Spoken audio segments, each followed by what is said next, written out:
Bom dia, meus irmãos. Que a graça do Senhor Jesus continue presente na vida de cada um nessa manhã. Fica difícil pregar depois um ato desse das crianças, né? Que da boca dos pequeninos vem o perfeito louvor. E a gente fica, todo mundo impactado, né? Os pais ali, os avós, os tios, a coisa mais linda de ver as crianças entoando louvor ao nosso Deus. Meus irmãos, eu quero pedir a vocês que abram suas Bíblias em Êxodo capítulo 3, e nós estaremos lendo do verso 1 ao verso 12. Então eu peço a você que abra sua Bíblia, conecte o seu celular. Êxodo capítulo 3, verso de 1 ao 12. Diz o seguinte: Moisés apacentava o rebanho de Jetro, o seu sogro, sacerdote de Midian. E levando o rebanho para o lado oeste do deserto, chegou a Horebe, o monte de Deus. Ali o anjo do Senhor lhe apareceu numa chama de fogo, no meio de uma sarça. Moisés olhou, eis que a sarça estava em chamas, mas não se consumia. Então disse consigo mesmo: Vou até lá para ver essa grande maravilha. Por que a sarça não se queima? Quando o Senhor viu que ele se aproximava para ver Deus do meio da sarça, o chamou e disse: Moisés, Moisés. Ele respondeu: Eis-me aqui. Deus continuou: Não se aproxime. Tire as sandálias dos pés, porque o lugar em que você está é terra santa. E disse mais: Eu sou o Deus de seu pai, o Deus de Abraão, o Deus de Isaque e o Deus de Jacó. Moisés escondeu o rosto porque teve medo de olhar para Deus. Então o Senhor continuou: Certamente vi a aflição do meu povo que está no Egito e ouvi o seu clamor por causa dos seus feitores. Conheço o sofrimento do meu povo. Por isso desci a fim de livrá-lo das mãos dos egípcios e para fazê-lo sair daquela terra e levá-lo para uma terra boa e ampla, terra que mana leite e mel, o lugar do cananeu, do eteu, do amorreu, do ferezeu, do eveu e do jebuseu. Pois o clamor dos filhos de Israel chegou até mim, e também vejo a opressão com que os egípcios os estão oprimindo. Agora venha e eu o enviarei a Faraó para que você tire do Egito o meu povo, os filhos de Israel. Então Moisés perguntou a Deus: Quem sou eu para ir a Faraó e tirar do Egito os filhos de Israel? Deus respondeu: Eu estarei com você, e este será o sinal de que eu o enviei. Depois que você tiver tirado o povo do Egito, vocês adorarão a Deus neste monte. Meus irmãos, a história do povo de Israel aqui no início do livro de Êxodo, que a maioria dos irmãos conhecem, a maioria dos irmãos que nos assistem pelo YouTube, pela rádio, conhecem a história. E a gente pode identificar um resumo da história no capítulo 1 de Êxodo, quando um rei assumiu o reinado e já não conhecia mais a história dos descendentes de José. As novas gerações foram se perdendo e perdendo a história do que tinha acontecido, as maravilhas com José. Mas, ao mesmo tempo, aquele rei começou a identificar quão poderoso era aquele público, né? Quão poderosos eram os israelitas, com quanta velocidade eles estavam crescendo. Levaram ao pé da letra o crescer e multiplicai-vos, né? E aí, aquele rei, ele ficou preocupado, pensando em uma situação de guerra, o quão poderoso aquele povo tinha, ou poderia se tornar a cada dia mais. E aquele rei, ele chamou 2 parteiras, que se tiver alguma mulher grávida aí, pode sugerir os nomes bonitos aqui: Sifrá e Poá. Chamou Sifrá e Poá e ordenou a elas o seguinte: todo menino que nascer, então esses devem ser mortos. E aí o rei percebeu que aquilo não estava acontecendo. Chamou as parteiras de volta e falou: o que é que está acontecendo? E elas falaram: olha, as israelitas são fortes demais, elas dão à luz e não precisam nem da ajuda das parteiras. Quando a gente chega lá, a criança já nasceu. E aí a gente fica imaginando que elas não tinham mais condições ou coragem, ou sei lá o quê, de matar as crianças. Então o rei ele fez uma nova ordem diante de toda aquela situação e ordenou que toda criança, menino, fosse lançado ao rio Nilo. Meus irmãos, eu fico imaginando o caos daquela situação, em meio àquela situação tão difícil, que nós como pais não conseguimos nem imaginar. Ter que nascer um filho e os guardas do rei pegar o seu filho recém-nascido e lançar ao rio. Diante daquele caos que o povo de Deus estava vivendo, então Joquebede, orientada por Deus, ela fez toda aquela estratégia para salvar a vida de Moisés, que vocês bem conhecem a história, que, a meu ver, está super resumida aí no capítulo 2 de Êxodo. Quando nós identificamos aquele caos, nós identificamos e percebemos que Deus, ele preservou a vida de Moisés em toda aquela situação de caos e de dificuldade.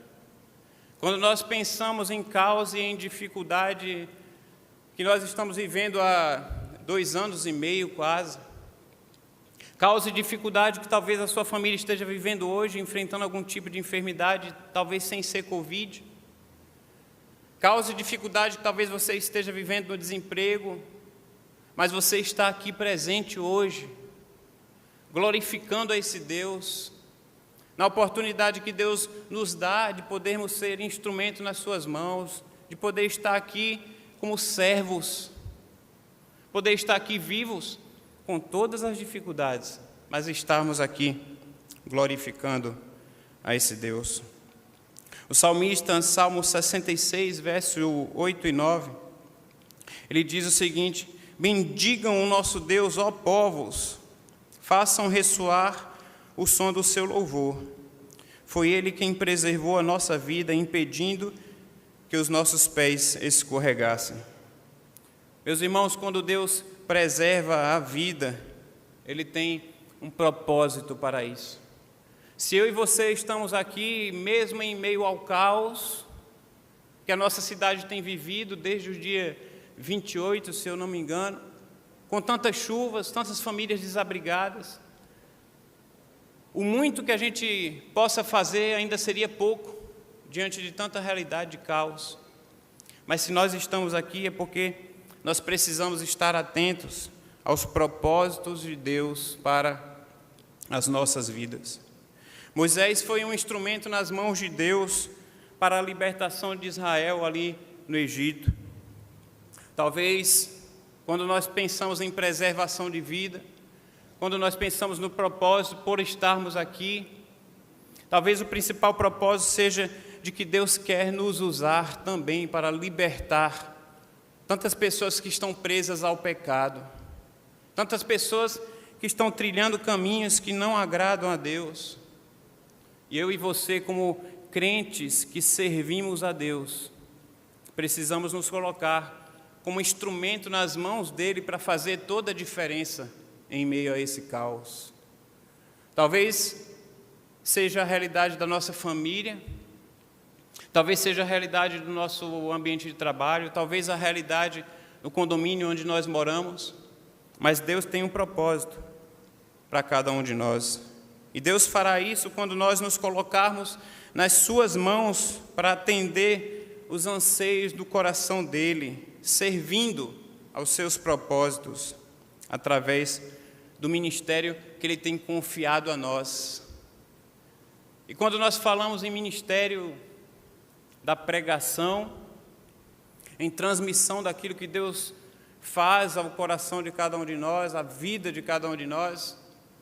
Hoje, no dia do pastor, talvez alguns irmãos ainda pensem assim, mas o ministério da pregação da palavra está designado ao pastor Marcos, ao pastor Gilton, ao pastor Apolônio, ao pastor Márcio Mano, ao pastor Davi, pastor Roberto. Mas a mim não, eu não fui chamado ao ministério pastoral. Mas você foi chamado para pregar a palavra de Deus. Os propósitos que Deus quer que nós façamos como crentes, sim, nós temos um propósito de fazer as exigências que Deus quer para cada um de nós. Um crente que serve precisa entender esse propósito. O crente que serve é aquele que se encontra com Deus a cada dia. Nós lembramos, ou a maioria de nós lembramos, o dia da nossa conversão. Por um bom tempo eu, como filho de pastor, ficava meio em crise, sabe, meus irmãos? Não lembrava o dia da minha conversão. Porque, ao meu modo de ver, eu não tive aquele dia impactante, como o pastor Márcio tem uma experiência de vida tremenda, assim como outros irmãos. E eu creio que muitos dos irmãos lembram o dia da sua conversão. Quão maravilhoso é esse dia dali por diante. Mas, meus irmãos, um crente que serve precisa ter um encontro pessoal com Ele, não só no dia da conversão, mas nós precisamos ter esse encontro como Moisés teve todos os dias das nossas vidas. Temos a facilidade aos cultos de oração, quando agradecemos naquele momento que os irmãos conduzem em grupos, ou às vezes nas igrejas menores fazem muito aqueles momentos de agradecimento, de pedido. E eu tenho visto muitos de nós, muitas vezes agradecemos a Deus e falam, agradeço a Deus pela salvação da minha família. Glórias sejam dadas ao nosso Deus por isso, meus irmãos, pela salvação das nossas vidas e das nossas famílias. Mas é apenas um passo inicial e nós esquecemos que o crente que serve, ele precisa ter um encontro com Deus não apenas no dia da conversão, mas em todo o processo de santificação que nós vivemos até o dia que o Senhor nos chamar. Nós somos desafiados, a palavra nos desafia a sermos santos, como o nosso Deus é santo. Mas o problema é que muitas vezes nós nos contentamos com a salvação e batemos no peito, agradecemos a Deus e para por aí. Tem uma frase que fala que o maior inimigo do ótimo é o bom. E nós nos contentamos porque está tudo muito bom. O bom nos leva a nos contentar muitas vezes com o pouco que nós temos recebido de Deus. O bom nos leva a nos contentar com a superficialidade das nossas vidas e não com uma profundidade de vida, de relacionamento com Deus que nós podemos ter a cada dia mais. O bom nos leva a ficarmos confortáveis na nossa zona de conforto, achando que nós já experimentamos de tudo o que Deus tinha para nós. Talvez aquelas experiências superficiais, aquelas experiências que Deus já falou ao coração dos seus pais, e talvez a gente se contente com isso. Como filho de pastor, eu tenho o privilégio de lembrar vários momentos que eu vi o agir de Deus na minha família quando solteiro, quando éramos 6, né? Não estou fazendo propaganda daquela novela, não. Mas eu tenho tido a oportunidade, depois que Deus me deu minha esposa e me deu os meus filhos, e agora sim a minha nova família, Deus também tem me dado a oportunidade de ter novas experiências com a minha família. Como é maravilhoso isso, meus irmãos. Nós não podemos nos contentar com o bom, porque o bom nos leva à acomodação. E nós achamos que naquele momento então da conversão, Deus já fez tudo o que tinha para fazer para cada um de nós. Mas na realidade, Deus está apenas iniciando esse processo que vai durar até chegarmos à presença dele, à eternidade. A vida de Moisés, meus irmãos, foi dividida em 3 períodos de 40 anos. No final do seu segundo período de 40 anos, ali beirando os 80 anos, lá no Monte Horebe, esse texto que nós lemos, Moisés teve um encontro profundo com Deus, um encontro que o preparou para o terceiro momento da sua vida. E é interessante, meus irmãos, que Moisés, ali, quando a gente lê esse texto, logo no início, a gente percebe que Moisés não estava procurando por Deus, ele estava apacentando o seu rebanho. Entretanto, Deus estava procurando por Moisés. Nas religiões, de um modo geral, pessoas que servem a um Deus morto, a um Deus que não faz diferença, a um Deus que não tem significado, mas as pessoas procuram a esse Deus.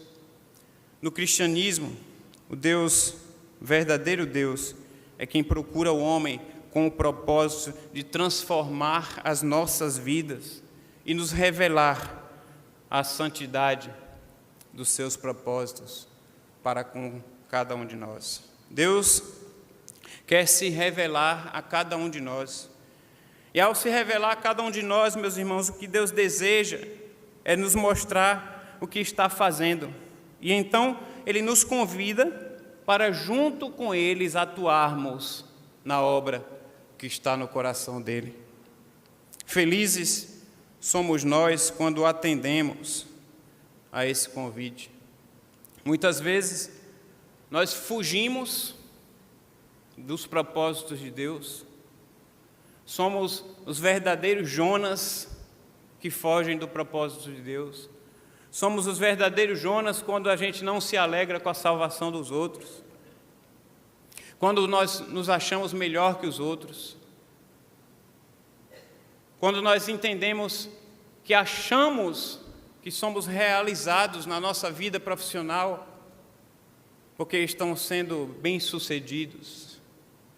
E quantas vezes a gente escuta pessoas falando, até quase que idolatrando os seus filhos, algum parente ou os pais, e falar, meu pai é tal profissão, meu filho é tal profissão, meu filho é professor da universidade X, Y, Z, que eu não vou fazer propaganda nenhuma, porque a gente tem que ter o cuidado do YouTube, né?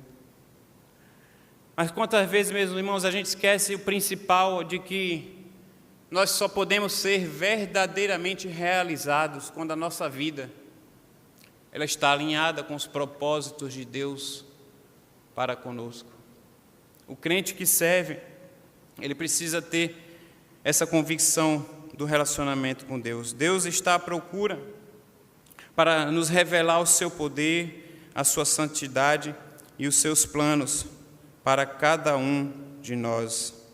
Como crente que servimos a Deus, nós precisamos entender que é Deus quem nos capacita. Aqui no texto, Moisés, ele faz uma pergunta a Deus, no verso 11, uma pergunta que talvez eu e você já fizemos tantas vezes. Eu já fiz tantas vezes essa pergunta para Deus e falar, Senhor, porque eu não tenho condições de fazer isso. Eu sou fraco, eu sou falho, eu sou limitado. Como o apóstolo Paulo, ele bate no peito e ele chega a afirmar, miserável homem que sou, de tanto reconhecimento que ele tinha da sua incapacidade. E Moisés, ele se coloca diante de Deus também e ele faz essa pergunta a Deus, Senhor, quem sou eu para ir ao faraó e tirar do Egito os filhos de Israel? Meus irmãos, no primeiro período da sua vida, Moisés, então ele foi aquele homem forte, aquele homem robusto, cheio de si, homem treinado junto ao exército do faraó, com todas as regalias. Mas depois, quando ele descobriu quem era o seu povo de origem, ele começou da sua maneira tentar se compadecer do povo, quando um dia, com a sua impetuosidade, ele matou um egípcio. Deus não podia usar um homem tão poderoso quanto esse Moisés, dessa primeira fase da sua vida. Deus só usa aqueles que se quebrantam em sua presença e reconhecem as suas limitações. Eu tenho muita dificuldade, desabafo que eu faço com os irmãos, eu tenho muita dificuldade quando a gente bate no peito e a gente se garante muito quem nós somos. Nós precisamos bater no peito e dizer: Senhor, eu não tenho condições. Quem sou eu para exercer esse trabalho? Eu não tenho condições para isso. Mas Deus fez com que Moisés fosse lá para a terra de Midian, e ali Deus trabalhou com a vida de Moisés durante 40 anos. Então, nesse segundo período da sua vida, Moisés se tornou um simples pastor de ovelhas. Veja a mudança radical que passou a vida de Moisés. Criado no palácio, todas as regalias, todas as facilidades. Se fosse nos tempos atuais, a gente podia dizer que ele não sabia o que era um boleto. E agora ele tinha dificuldades, ele tinha que acordar cedo, ele tinha que cuidar de ovelhas. Mas esse período foi um período de crescimento para ele, e ele teve um relacionamento profundo com Deus. Moisés, nesse novo período da sua vida, ele passou então um seminário que durou 40 anos, um seminário de 40 anos de experiência e de profundidade com Deus. Ali no deserto, longe da sua família, longe da realeza, longe do primeiro mundo da sua época, Moisés foi aperfeiçoado por Deus. Moisés foi capacitado por Deus para ser um instrumento da libertação do seu povo. Deus chamou então Moisés pelo nome. Moisés, Moisés. Deus chamou pelo nome porque Deus o conhecia plenamente. E Deus pode falar com você, chamando você pelo seu nome. Porque Deus te conhece. Porque Deus conhece da sua limitação. Deus conhece da sua dificuldade. Deus conhece aquilo que está doendo no seu coração hoje. E Deus te chama pelo nome, meu irmão. Ele sabe exatamente dos problemas que vivemos, inclusive das nossas limitações, como Moisés também teve. Veja o trabalho que Deus fez na vida de Moisés.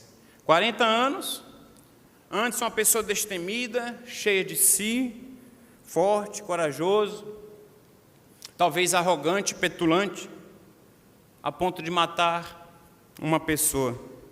Mas agora, embora não pareça a mesma pessoa transformada por um relacionamento com Deus, fala: Senhor, quem sou eu? Moisés tinha as suas limitações, Moisés tinha dificuldade para falar, não era eloquente, tinha dificuldade para falar. Capítulo 4, verso 10 fala sobre essa realidade de Moisés. Alguns estudiosos indicam, incitam que Moisés poderia ser até gago. Imagina ele tentar convencer o faraó de que Deus o enviou para libertar o seu povo, e aí sendo gago. Era uma desculpa real. Muitas vezes nós temos desculpas reais, não são desculpas furadas, como a gente fala, mas são desculpas reais. Senhor, eu não consigo fazer isso, porque realmente a gente não consegue, mas Deus nos capacita para isso. Moisés tinha o descrédito do povo na sua experiência com Deus. Você está falando aqui que Deus falou com você depois de 40 anos longe, depois de abandonar a sua família, depois de fugir por ter matado alguém. Quem é você para falar isso? Quantas vezes podem ocorrer situações semelhantes com a gente? Pessoas argumentando com você, dando desculpas, e a gente se permite alimentar por aquilo, e a gente só se reconhece mais ainda como limitado, como pecador, como falho, mas a gente esquece que é Deus quem faz diferença e quem nos capacita. Precisamos aprender que a obra de Deus é feita com o poder, é feita com a capacitação que vem dEle. As nossas limitações, elas são reais, mas ao mesmo tempo as nossas limitações são oportunidades para que o poder de Deus seja liberado para atuar em nós e por meio de nós. Meus irmãos, os meios pertencem não a nós, mas esses meios pertencem a Deus. Precisamos deixar Deus agir através de nós. Nós somos apenas instrumentos nas mãos dEle. As nossas fraquezas são meios pelo qual Deus é glorificado. As ações de Deus atuam onde não há esperança para aquilo, e aí por isso que o poder de Deus é glorificado. De onde menos se espera, o poder de Deus está sendo glorificado. O crente que serve ao Senhor é aquele que vê e se compadece com Deus. Não é apenas aquele que se encontra, não é apenas aquele que se permite Deus o capacite, mas é aquele que vê a realidade da vida e se compadece como Deus se compadeceu. O verso 7 aí do capítulo 3 fala: então, o Senhor continuou: certamente vi a aflição do meu povo que está no Egito, e ouvi o seu clamor por causa dos seus feitores. Conheço o sofrimento do meu povo.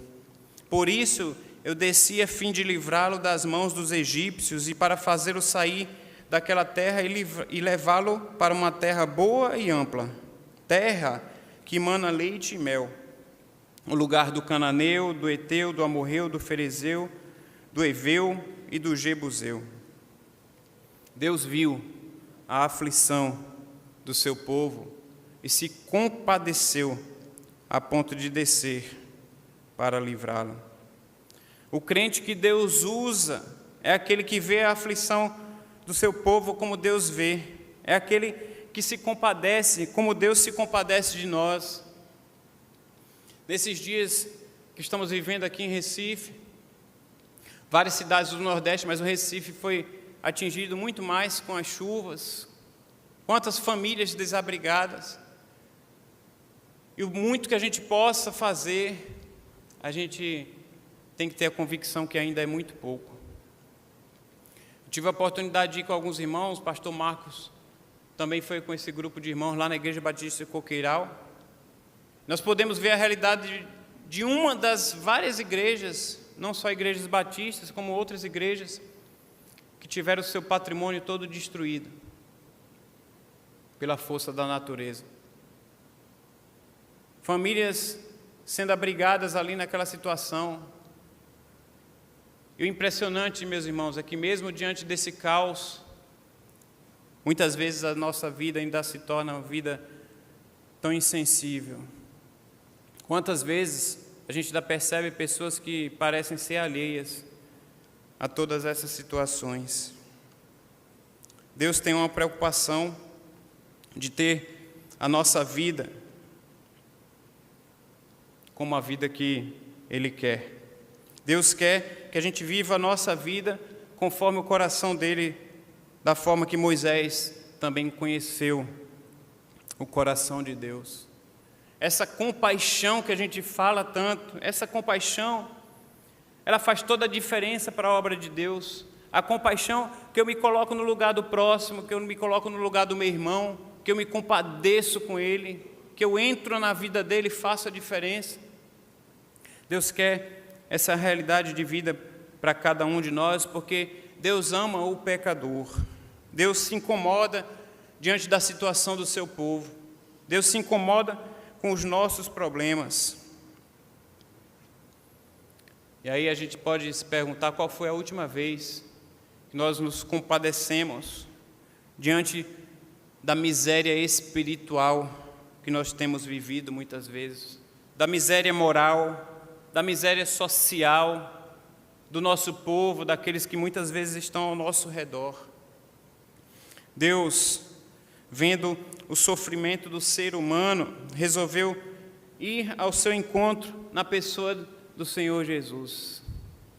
Deus desceu e se identificou com a realidade de cada um de nós, passando como homem, para saber o que é sofrer, para poder você entender o amor de Deus para com a sua vida. Hoje, meus irmãos, como crente que servimos, precisamos entender e decidir sair da nossa zona de conforto e irmos ao encontro de tantos que também estão sofrendo, de tantos que também estão lutando. E muitos desses, às vezes, estão lutando só para tentar chegar à linha de chegada na corrida da vida, só tentando sobreviver com o básico. E às vezes a gente está reclamando de tantas coisas. Às vezes a gente está reclamando, mesmo tendo tudo dentro de casa, e a gente tem perdido a sensibilidade de se compadecer com o nosso próximo. Como crente que servimos a Deus, precisamos nos compadecer como Deus se compadeceu de cada um de nós. Precisamos ser motivados por aquilo que mexe com o coração de Deus. O propósito de Deus tem que ser o propósito das nossas vidas. Como crente que servimos ao Senhor, temos que ser aqueles que contam com a companhia de Deus em todos os momentos das nossas vidas. O verso 12, Deus respondendo a Moisés, quando Moisés coloca aquelas desculpas, quando Moisés coloca as dificuldades, e dificuldades reais, dificuldades que existem. E aí, a resposta de Deus é o seguinte: Moisés, eu estarei com você. Essa é a resposta que Deus fala a cada um de nós nessa manhã, em meio a essas dificuldades que nós colocamos, em meio a situações que estamos vivendo, em meio à falta de luz, no meio do túnel. Eu estarei com você. E este será o sinal de que eu enviei. Depois que você tiver tirado o povo do Egito, vocês adorarão a Deus neste monte. Essa foi a promessa de Deus a Moisés, ali na realidade da sua vida, e essa promessa, meus irmãos, ela se aplica a todos nós nessa manhã. Essa promessa também, ela foi estendida a Jeremias. Jeremias 1, 18 e 19 fala: eis que hoje te põe por cidade fortificada, por coluna de ferro e por muros de bronze, contra todo o país, contra os reis de Judá, contra os seus príncipes, contra os seus sacerdotes e contra o seu povo. Pelejarão contra ti, mas não prevalecerão, porque eu sou contigo, diz o Senhor, para te livrar. Essa promessa também chegou a Josué. Josué capítulo 1, versos 5 e 9, fala o seguinte: ninguém te poderá resistir todos os dias da tua vida. Como fui com Moisés, assim também serei contigo. Não te deixarei, nem te desampararei. Não te mandei eu? Ser forte e corajoso, não temas, nem te espantes, porque o Senhor, o teu Deus, é contigo, por onde quer que andares. Essa promessa da presença de Deus nas nossas vidas se estende para a realidade de cada um de nós. Em Mateus 28, 20, Jesus fala: eis que eu estou convosco todos os dias, até a consumação do século. Como crentes que servimos, precisamos ter um encontro pessoal com Deus a cada dia. Precisamos permitir que Deus nos capacite, precisamos permitir e seguir um coração de compaixão, como Deus nos desafia. Precisamos contar ou lembrar que Deus está conosco todos os dias, até a consumação dos séculos. Como crentes que servimos a Deus, Como você deseja servir ao Senhor da sua vida? Que essa frase ela fique gravada no seu coração. Que, se preciso for, o incomode o suficiente para que a sua vida seja uma vida de serviço ao nosso Deus. Que Deus te abençoe, em nome de Jesus.